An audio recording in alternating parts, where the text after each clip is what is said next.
जय श्री कृष्ण दोस्तों। स्वागत है आपका हमारे चैनल पर, जहां हम जीवन, धर्म और कर्म की अद्भुत कहानियां लेकर आते हैं।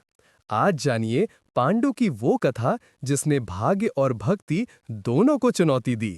सांसारिक सुखों से विरक्त, अपनी दो पत्नियों के साथ कुछ ही समय तक आनंद लेने के बाद उनका मन अन्य चीजों की ओर मुड़ने लगा। हालांकि कुरु राजवंश ने हजारों वर्षों तक पृथ्वी पर सम्राट के रूप में शासन किया था और धार्मिक नियमों का समर्थन किया था, लेकिन शांतनु और उनके दो पुत्रों की मृत्यु के साथ अन्य राजाओं पर उनकी पकड़ कम होने लगी थी। कुछ राजा अब अभिमानी होते जा रहे थे, अपनी सीमाओं का उल्लंघन कर रहे थे और कमजोर राजाओं को परेशान कर रहे थे। पांडु ने कार्यवाही करने की आवश्यकता महसूस की। भीष्म के सामने जाकर उन्होंने कहा, हे प्रभु, हमारे राजवंश की महानता में कमी आई है। संसार हमारे पूर्वजों द्वारा स्थापित धर्म के मार्ग से भटक रहा है। अधर्म बढ़ रहा है। अपराधियों की जांच करना हमारे महान वंश के प्रति और वास्तव में स्वयं सर्वोच्च भगवान के प्रति मेरा कर्तव्य है। भीष्म मुस्कुराए। वास्तव में ये महान भरत का एक योग्य वंशज था, जिसके नाम पर इस पृथ्वी का नाम पड़ा था। उन्होंने उत्तर दिया, आपकी इच्छा हमारे वंश के योग्य है और हर तरह से प्रशंसनीय है। ब्राह्मणों से आशीर्वाद लो और फिर एक सेना के साथ जाओ, तुम्हें विजय प्राप्त हो। पांडु ने तुरंत पैदल सेना, घुड़सवारों, हाथियों और रथों से युक्त एक विशाल सेना एकत्र की। जब उन्होंने हस्तिनापुर छोड़ा तो वो अपनी स्वर्गीय सेना से घिरे देवताओं के राजा के समान लग रहे थे। पांडु पूर्व की ओर बढ़े और दशार्ण के राजा को पराजित किया, जो हस्तिनापुर के शासन के प्रति विमुख होता जा रहा था। दक्षिण की ओर मगध की ओर बढ़ते हुए, जहां शक्तिशाली राजा दीर्घ कई आसपास के देशों पर हमला कर रहा था, पांडु ने उसकी राजधानी राजगृह पर अभिमानी राजा पर हमला किया और उसे मार डाला। इसके बाद पांडु ने कई अन्य युद्धप्रिय राजाओं को अपने अधीन कर लिया। वो एक अग्नि की तरह पूरी दुनिया में घूमते रहे। उनके दूर तक पहुंचने वाले बाण और उनके हथियारों का तेज चमकीली लपटों जैसा दिख रहा था। जैसे जैसे उनकी प्रसिद्धि फैली, राजाओं ने बिना विरोध किए समर्पण कर दिया। जल्द ही दुनिया के सभी राजाओं ने उन्हें पृथ्वी पर सबसे शक्तिशाली शासक के रूप में मान्यता दे दी। उन्होंने जुड़े हुए हाथों से उनके सामने सिर झुकाया और विभिन्न प्रकार की भेंटें अर्पित की। हालांकि पांडु सभी भौतिक ऐश्वर्य से संपन्न थे, लेकिन वो स्वाभाविक रूप से कामुक सुखों में अरुचि रखते थे। इस एक साल के अभियान के बाद पांडु अपने द्वारा प्राप्त धन के साथ अपनी राजधानी लौट आए। भीष्म को प्रमुख मानकर सभी कुरु उनका स्वागत करने आए। उन्होंने हाथियों, बैलों, ऊंटों, घोड़ों और रथों के काफिले को देखकर प्रसन्नता व्यक्त की, जो सभी धन दौलत से लदे हुए थे और आंख की पहुंच से भी दूर तक फैले हुए थे। तब पांडु ने कुरु बुजुर्गों को बहुमूल्य पत्थर, मोती, मूंगा, सोना और चांदी के ढेर, साथ ही लाखों गायें, घोड़े और अन्य जानवर भेंट किए। उन्होंने उन्हें दुर्लभ काले रेंकु हिरण की असंख्य महंगी चादरें, कालीन और खालें भी दिखाईं। ये सारा धन भेंट करते हुए पांडु ने भीष्म के चरणों में प्रणाम किया और भीष्म ने अश्रुपूरित नेत्रों से युवा राजा को गले लगाया। ब्राह्मणों द्वारा प्रार्थना और आशीर्वाद देने के साथ घिरे दोनों पुरुष तब एक सुनहरे रथ पर सवार हुए और तुरहियों, शंखों और नगाड़ों की आवाज के साथ शाही महल की ओर बढ़े। पांडु ने सुनिश्चित किया कि उनके दोनों भाइयों को भी खूब धन मिले। उनकी व्यक्तिगत रूप से धन में बहुत कम रुचि थी। वो आलीशान महल के जीवन की तुलना में जंगलों और मैदानों की ओर अधिक आकर्षित थे। उन्हें अपने घोड़े पर चढ़कर लंबी शिकार यात्राओं पर जाना पसंद था। इस प्रकार हस्तिनापुर लौटने के कुछ महीनों बाद उन्होंने हिमालय पर्वतमाला की एक पहाड़ी ढलान पर अपना स्थायी निवास बनाने का फैसला किया। अपनी दोनों पत्नियों को साथ लेकर उन्होंने अपना शानदार महल छोड़ दिया और पहाड़ की ओर एक साधारण आवास में चले गए। स्थानीय लोग राजा को अपनी पत्नियों के साथ जंगलों में घूमते हुए देखते थे। सुंदर चमकीले कवच से सुसज्जित और धनुष तथा तलवारों से लैस वो पृथ्वी पर विचरण करते हुए एक देवता के समान दिखते थे। धृतराष्ट्र ने अपने छोटे भाई की ओर से हस्तिनापुर में राजा के रूप में कार्य किया। उनके आदेश पर वनवासी पांडु को उपभोग की हर वस्तु प्रदान करते थे। पांडु ने अपनी इंद्रियों पर विजय प्राप्त कर ली थी, इसलिए हालांकि उन्होंने शालीनता से उनके उपहार स्वीकार किए, लेकिन वो सरल जीवन जीते रहे। एक दिन पांडु शिकार के लिए निकले। उन्होंने 2 बड़े हिरणों को संभोग करते हुए देखा। राजा को देखकर वे भाग खड़े हुए, लेकिन उन्होंने तुरंत उनके पीछे 5 तेज बाण चलाए। जैसे ही सुनहरे पंखों वाले बाण नर हिरण को लगे, वो चिल्लाते हुए गिर गया। राजा को आश्चर्य हुआ कि मरता हुआ हिरण दर्द भरी आवाज में बोलने लगा, ओह, ये कितना शर्मनाक है। यहां तक कि जो पतित पुरुष अपनी इंद्रियों के गुलाम होते हैं, वे भी कभी इतनी क्रूरता से काम नहीं करते। किसी भी मनुष्य का निर्णय शास्त्र के विधान के विरुद्ध कभी प्रबल नहीं हो सकता। फिर आपने राजा और महान भरत वंश के वंशज होते हुए वैदिक विधान के इतने विरुद्ध कार्य कैसे किया? पांडु हिरण के सामने खड़े थे, जो फूट फूट कर रो रहा था, और उन्होंने उत्तर दिया, एक राजा के रूप में शिकार करना मेरा कर्तव्य है। इस प्रकार मैं जंगल को नियंत्रित करता हूं, इसे ऋषियों के लिए सुरक्षित बनाता हूं। साथ ही मैं राजसी शस्त्र कला का अभ्यास करने में भी सक्षम हूं। इसके अलावा अतीत में महान ऋषियों ने भी जंगल में हिरणों को बलि के रूप में मारकर मारा है। हे हिरण, तुम मेरी निंदा क्यों करते हो?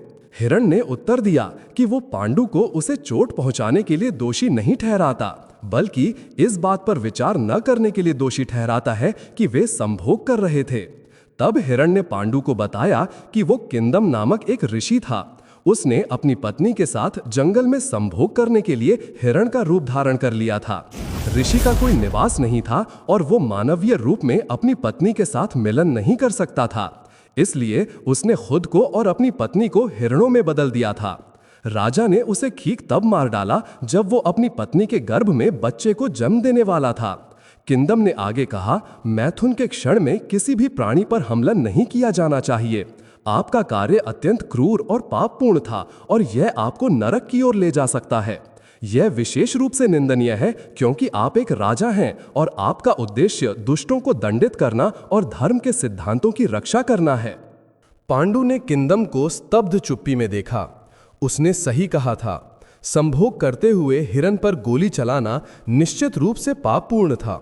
उन्होंने खुद को वासना से इतना अभिभूत होने की अनुमति कैसे दी? और एक ऋषि को मारने का क्या परिणाम होगा? ये एक आपदा थी। राजा ने शर्म से अपना सिर झुका लिया। पांडु की इस निराश स्थिति को देखकर किंदम ने कहा, आपको ब्राह्मण को मारने के पाप से डरने की आवश्यकता नहीं है, क्योंकि आप मेरी वास्तविक पहचान नहीं जानते थे। लेकिन चूंकि आपने मुझे सुख में लिप्त होने के दौरान मार डाला, इसलिए आप भी ऐसे ही समय में अपनी मृत्यु को प्राप्त करेंगे। ऋषि पांडु को उनके पाप से मुक्त करना चाहते थे। राजा को श्राप देकर किंदम जानता था कि पांडु को तुरंत उनके दुष्कर्म का फल मिल जाएगा और इस प्रकार उन्हें मृत्यु के बाद कष्ट नहीं सहना पड़ेगा। अपनी जीवन धारा के क्षीण होने के कारण बोलने के लिए संघर्ष करते हुए किंदम ने अपना भयानक अभिशाप दिया, जब अगली बार आप इच्छा से अपनी पत्नी के पास जाएंगे तो आप तुरंत मृत्यु को प्राप्त हो जाएंगे। हे राजन, जैसे मैं सुखी होने पर दुख में डूब गया, वैसे ही आप भी ऐसे ही समय में दुख से मिलेंगे। तब हिरण ने अपना जीवन त्याग दिया। पांडु कुछ क्षण तक हिर नहीं पाए। जैसे ही उन्होंने हिरण के मृत शरीर को देखा, उनकी आंखों से गर्म आंसू बहने लगे। अपनी समझ को इकट्ठा करके वो अपनी कुटिया में लौट आए।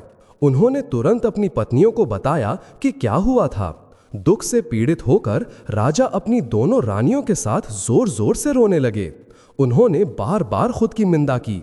अपना सिर पकड़कर और विलाप करते हुए राजा ने पीड़ित आवाज में कहा, मैंने सुना है कि मेरे पिता, हालांकि एक गुणी व्यक्ति से पैदा हुए थे, वो स्वयं वासना के गुलाम थे और उसी के परिणाम स्वरूप उनकी मृत्यु हो गई।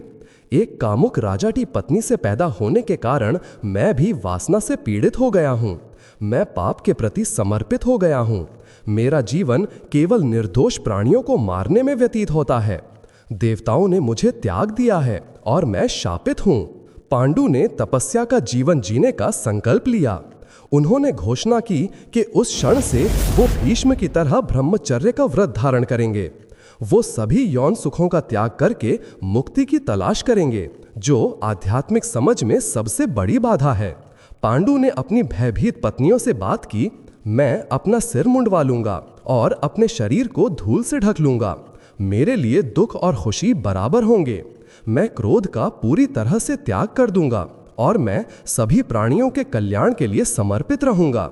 मैं कोई उपहार स्वीकार नहीं करूंगा और मैं भिक्षा मांगकर अपना भोजन प्राप्त करूंगा। इस तरह मैं इस दुनिया के द्वंद्वों को पार करूंगा और उच्चतम क्षेत्रों तक उठूंगा जहां स्वयं भगवान निवास करते हैं। राजा ने अपनी पत्नियों से कहा कि राजधानी लौट जाएं और अपने बुजुर्गों को घटनाक्रम की जानकारी दें। उन्हें उनकी ओर से ब्राह्मणों को प्रसन्न करना चाहिए, उन्हें खूब धन देना चाहिए। अपनी ओर से वो तुरंत जंगल में चले जाएंगे और समाज को हमेशा के लिए छोड़ देंगे। कुंती और माद्री दुख से व्याकुल थीं। वे अपने पति से अलग होने की संभावना का सामना नहीं कर सकती थीं।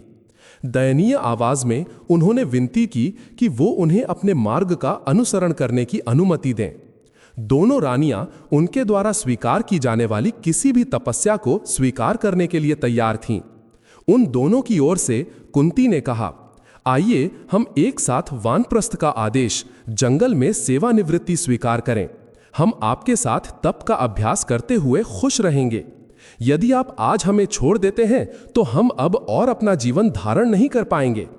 पांडु नरम पड़ गए, लेकिन उन्होंने स्पष्ट कर दिया कि उनका इरादा कठोरतम तपस्या करने का है। उनकी पत्नियों को हतोत्साहित नहीं किया गया। वे केवल उनके साथ रहना चाहती थीं, चाहे वो कहीं भी जाएं। पांडु ने तुरंत अपने तपस्वी जीवन को शुरू करने का संकल्प लिया। वो शहर नहीं लौटेंगे। उन्होंने अपने सभी शाही आभूषण उतार दिए और उन्हें अपनी संपत्ति के साथ ब्राह्मणों को दे दिया। फिर उन्होंने अपने परिचारकों से कहा, हस्तिनापुर वापस जाओ और भीष्म को जो कुछ भी हुआ है उसकी जानकारी दो। शाही परिचारक और ब्राह्मण दुख से हस्तिनापुर के लिए रवाना हो गए। नागरिकों ने पांडु की विपत्ति के बारे में जानकर जोर जोर से विलाप किया। धृतराष्ट्र विशेष रूप से पीड़ित थे। पांडु को जंगल में इतनी कठोरता से रहते हुए सोचकर वो अब अपने बिस्तरों, सेवकों और शाही ऐश्वर्यों के सुखों से आनंद प्राप्त नहीं कर पा रहे थे। वो लगातार रोते रहे और पांडु के बारे में सोचते रहे। ब्राह्मणों और परिचारकों के जाने के बाद पांडु अपनी पत्नियों के साथ जंगल में चले गए। वे कई दिनों तक लगातार उत्तर की ओर चलते रहे और अंत में सप्तस्रोता 100 चोटियों वाले पर्वत पर पहुंचे। वहां राजा ने एक लकड़ी की कुटिया का निर्माण किया और कठोर तपस्या में संलग्न होना शुरू कर दिया। कई ऋषि, सिद्ध और चारण उस क्षेत्र में रहते थे और पांडु ने जल्द ही विनम्रता, आत्मसंयम और अपने बुजुर्गों और ईश्वर के प्रति भक्ति के गुणों से उन्हें प्रिय बना लिया। वे अक्सर उनसे बात करने के लिए उनकी कुटिया में आते थे। केवल मुक्ति पर ध्यान केंद्रित करके पांडु सप्तस्रोता में बहुत सरल जीवन जीते थे। उन्होंने केवल फल और जड़ें खाईं और पर्वत झरनों से साफ पानी पिया। उनकी दोनों पत्नियों ने भी वही व्रत स्वीकार किए और इस प्रकार वे तीनों उच्च क्षेत्रों से उतरे हुए देवताओं की तरह पर्वत पर आनंद से रहते थे। धीरे धीरे समय के साथ पांडु ने अपनी स्थिति के बारे में अधिक सोचा। एक दिन उन्होंने ऋषियों से बात की, अपने भयों को प्रकट किया। हे महान विद्वान लोगों, मैंने सुना है कि निसंतान पुरुष स्वर्ग प्राप्त नहीं कर सकता। पुत्र होने से कोई अपने पूर्वजों के ऋण चुकाता है। यदि मैं बिना किसी संतान के मर जाता हूं तो मेरे पूर्वज निश्चित रूप से नष्ट हो जाएंगे, क्योंकि श्राद्ध की भेंट बंद हो जाएगी। इसलिए मैं भय से भरा हुआ हूं, क्योंकि मैं बच्चे पैदा नहीं कर सकता। पांडु चिंतित थे। वो अक्सर अपने दिवंगत पूर्वजों के कल्याण के लिए श्राद्ध समारोह करते थे। वेदों में कहा गया है कि उनकी ओर से देवताओं को दी जाने वाली ऐसी भोजन भेंट उनके स्वर्ग में निरंतर खुशी सुनिश्चित करती है। पांडु चिंतित थे उनके पूर्वजों के लिए और वास्तव में खुद के लिए भी भेंटों को कौन जारी रखेगा। उन्होंने विनती में अपने हाथों को जोड़ लिया। क्या ऋषि उनकी पत्नियों में बच्चे पैदा कर सकते थे, जैसे व्यास देव ने उन्हें और उनके भाइयों को पैदा किया था? मुस्कुराते हुए ऋषियों में से एक ने उत्तर दिया, हमारी तपस्या की शक्तियों से हमने देखा है कि आपके निश्चित रूप से देवताओं जैसे बच्चे होंगे। वास्तव में आपकी संतान देवताओं के उद्देश्य को पूरा करेगी। ये सब हमें स्पष्ट रूप से दिखाई देता है। इसलिए आपको निश्चित रूप से ऐसे तरीके से कार्य करना चाहिए जिससे बच्चे पैदा हों। पांडु ने ऋषि के शब्दों पर विचार किया। ऋषि उनके सुझाव के प्रति अनुकूल थे। उन्होंने निजी तौर पर अपनी पत्नी कुंती से बात की। हे मधुर मुस्कान वाली महिला, मैं संभोग नहीं कर सकता क्योंकि मैंने अपनी उत्पादन शक्ति खो दी है। ऐसे मामलों में यह स्वीकृत है कि एक और योग्य पुरुष बच्चे पैदा कर सकता है, इसलिए एक बच्चा पैदा करने के लिए किसी और पुरुष को स्वीकार करो। महान कुंती ने विनती नहीं की, वो नीचे देखकर धीरे से उत्तर दी, हे धर्मी एक, मुझसे ये अनुरोध न करें। मैं आपकी वैध पत्नी हूं, हमेशा आपको समर्पित हूं। मैं निश्चित रूप से किसी अन्य पुरुष को, यहां तक कि अपनी कल्पना में भी गले नहीं लगाऊंगी। मैं आपके साथ स्वर्ग जाऊंगी। कौन है जो आपसे श्रेष्ठ है? कुंती ने अपने पति को एक कहानी सुनाई कि कैसे पुत्रहीन मरने वाले एक शक्तिशाली राजा की पत्नी ने उसके मृत शरीर को गले लगाया था और देवताओं की कृपा से एक बच्चे को जन्म दिया था।